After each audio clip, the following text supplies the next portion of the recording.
again YouTube, Enzo back bringing you another video review, and today it is the turn of Transformers Classics Thundercracker. I wanted to start off doing the Seekers, and I thought Thundercracker would be a pretty good start because out of all of them, he's the most expensive. I want to mean expensive, ridiculously expensive. It took me ages to track this figure down and get him at a reasonable price. But he is exactly the same as all the other Seekers, as Skywarp and Starscream. But for some reason, I don't know why, he is super expensive. The Takara version is actually, I don't know. I think this might be a Takara. I'm not sure. But I know it's definitely not a knockoff. And the reason I know it's not a knockoff, before anybody says anything, is on the knockoff version, you've only got the Decepticon symbol purple, and it's facing the other way, so it's like that on the wings. This is a really dark blue. The knockoff version is a lot lighter. He doesn't have the Decepticon symbol on his chest. This one does. And round his waist area here, this is all painted black. This is silver. So this is a legitimate thing. I know it's not Takara, because it's a Hasbro one, because these bits here would have been chromed, and they're not. So I know it's a proper Hasbro release. But a very nice figure. He looks super cool in blue and the red and the white. Absolutely fantastic. But if you can get him at a good price, get him. Don't break the bank getting him for what people are asking him for, because it's really not worth it. But anyway, so there is Skywarp. Skywarp, Thundercracker. Oh, what am I on about? And as a quick comparison, let's bring in Smart Robin,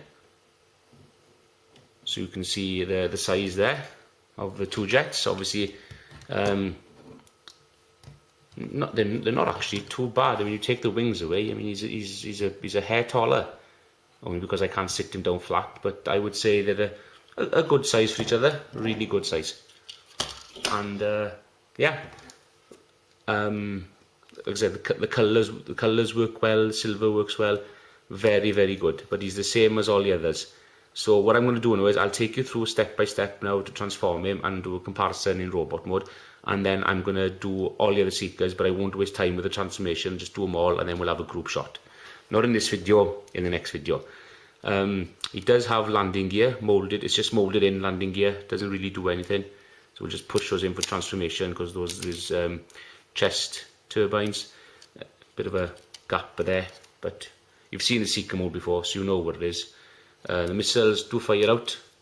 Oops, let me just push that, and they shoot out. Don't want to shoot it because it'll shoot across the room, and I don't want to go and fetch them. But you know, very nicely detailed. It's a good figure, and I think this mold works really well, because obviously they've done about 7 to 8 releases of this figure, because they've added Sunstorm and Acid Storm as well. So there's 8 molds of this out, plus the cone heads. And I think when you get them all together on your shelf, whether they're in robot mode or jet mode, they just look absolutely awesome. So transformation. First thing, let's take off the weapons. There we go. Fold the wings forward like that. Fold in these panels, which are stabilizers, I think. And then grab hold of these wings. You can see a little nub there, and there's little nubs on the side there. Just push them up like that till they tab in, but they should fit in securely. There we go. Same again on this side. Just push it forward a little bit till you get some clearance. Rotate it forward. Happy days. And that fits in there like that. Snug as a bug in a rug. So you've got him like that. Then grab his legs. Pull them down like that. Separate them. Pull these black pieces down, just like on the original Classics G1 version. Just pull these down, these become his feet. There we go. And you've still got the same detail for thrusters and everything in there, which I think is very nice. Grab hold of it. That's a little bit loose. Oh, I'm a bit worried about that. I didn't notice that before. Right, okay. Hold the nose cone. Grab these silver shoulder pads, so you can pull the body forward like that, or pull it back, whichever way you want to do it. Reach in here. Pull out what will be the arms. Just give yourself some clearance just to get in there. Again, lack of fingernails here, so can't really pull out the fists. There we go. No. There we go. there should be a little nub here, and you just, there you go, there's one, and one little nub there, sorted. There we go, so there's the arms. Then you want to take the nose cone, just pull it forward till it tabs out like that, and then pull the section forward, rotate it, and then push the whole section down there so you're on a hinge. I hope you can see it, so you're on a hinge, and so you want to push that down into the cavity, just like on the original G1 toy, and then close up the canopy like so, and then grab hold the top of the nose cone to reveal the head. Push it all the way back, and last and not least, we'll reattach his weapons or null rays or blasters, whatever you prefer to call them. Oops. And there we are. That is Thundercracker in robot mode. And I have to say, he is, I do apologise, he's a bit dusty. He has been in storage. I should have given him a bit of a clean, but I really wanted to get this video up and running as soon as possible. But he looks absolutely fantastic. The colours work, the silver, the chest, Decepticon symbol looks absolutely brilliant. We'll do a quick size comparison now. This is KFC's what's he called now? Micro Robo, something like that. A Diaclone Robot Warrior. And basically there's this one, there's a Perceptor version of him, there's a Soundwave version of him, there's a Shockwave version of him. I don't know. I wanted to get my hands on this one, but he's deluxe. He's a good deluxe size. He's a little bit taller at the head, but as you can see there, so good deluxe size. There we go. And I'll just give you a little quick look of the face. Sorry, I can't zoom in because my zoom has broken on my camera. So the face is nicely done, I reckon. It's nice. I think they're all the same faces.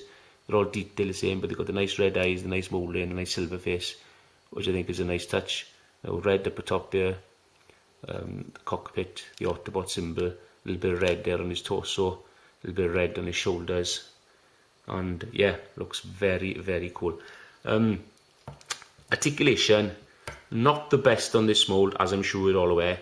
You can use the tip of the cockpit there, so you can turn the head a little bit, but just be careful. Got a limited range of motion there, very, very limited. Would have been nice if he could have done something about that, but okay, that's not too bad. So you can just swivel from side to side. There is no torso articulation at all, just due to transformation. But arms can move in and out, forward and back if you move the wing a little bit, so they can do a full 360. They bend at the elbow, but there's no rotation below. There's no bicep swivel, unfortunately. He can a little bit of wrist articulation, but that's just due to the transformation. Legs can go back about yay far. Maybe it can go back a little bit more if you want to push it a little bit. I don't want to break him, but yep, they're on ball joints, so you can go in and out, not back that very much. That's as far as you can go forward. You can bend at the knee.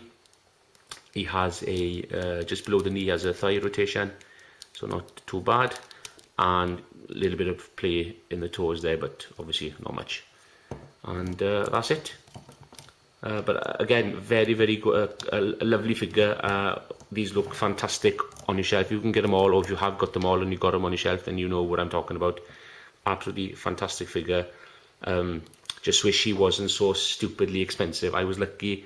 I waited, I tracked him down, I got him at a good price, so I'm happy with him, and I'm happy with all my Seekers. I'm just waiting now for the Doctor Wu upgrade kit, so I can replace these blasters. I think they're a bit too big, some a little bit oversized, and obviously if you want to, you can also peg them into his hands. I think there's only like maybe 1 or 2 episodes where they have to go into a cell or something to get some Autobots that actually take them off their arms and hold them in hand.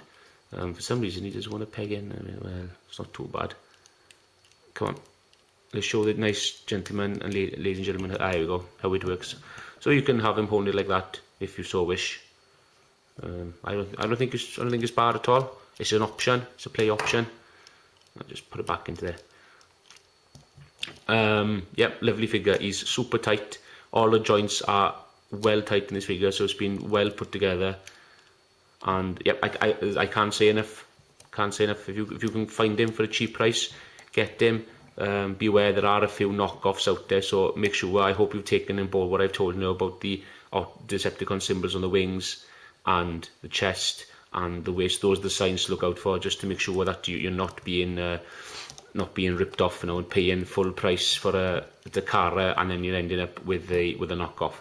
There are plenty of knockoffs out there, so if you don't mind having a knockoff version, I mean, go ahead, but make sure you get it for a good price. But just be careful out there. Not everybody out there is honest, and that will be the subject of my next reviews, because I've ordered a few bits and bobs, and I've had to send a few back because they have turned out to be knockoffs. So even I've been caught out, so I don't want you to be caught out. So there you are, that is my review of Transformers Classics Thundercracker. Thank you very much indeed, ladies and gentlemen. If you'd like to, please comment, rate and subscribe, that'll be fantastic. And I'll see you all again soon. Diolch yn fawr, thank you very much. Ta-ra.